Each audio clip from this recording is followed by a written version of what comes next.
One night, when Luke and I were both in bed again, we both heard a weird thud in the room.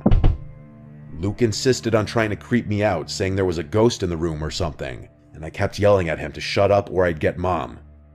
He kept laughing until we both noticed a light in the corner of the room. It was the toy car again. I got out from the bed and ran straight down the stairs yelling for my mom. I got to my parents' room and yelled there's something in our room. I'm sure I gave a little 7-year-old spiel about how there's a ghost in the room, hearing a thud and the lights on the toy car turning on.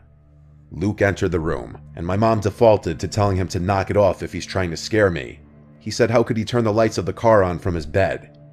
I slept in my parents' room that night because I was too scared to sleep upstairs. It was a long while after that night and nothing happened. Not until one night. Luke was not in the room. My guess is he was having a sleepover with one of his many friends. I was sleeping in the room by myself that night.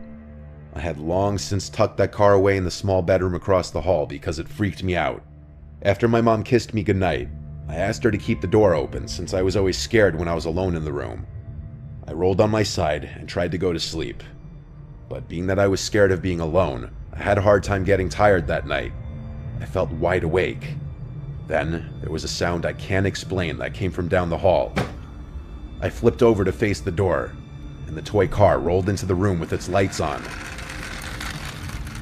I let out a scream straight from the bottom of my stomach as I cried for my mom and pressed my body up against the wall. Moments later, my parents both came up the stairs into the room, noticing the car on the floor. I screamed that someone pushed the car into the room. My dad went to go check the other rooms, but said there was no one there.